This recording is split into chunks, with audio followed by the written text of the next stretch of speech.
Riparte completamente rinnovata la Coop di Pellestrina, che è l'unico supermercato in isola.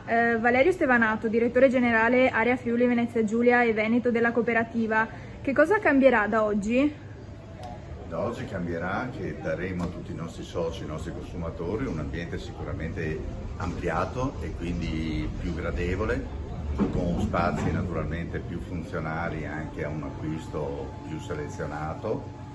L'incremento naturalmente dello spazio ci è permesso di incrementare la numerica delle referenze e quindi di trovare tutta una serie di prodotti ulteriori che possono completare la spesa e quindi dare un servizio ulteriore a tutti i nostri soci consumatori dell'isola. Ecco, la novità è il banco caldo della gastronomia. Che cosa offrirà?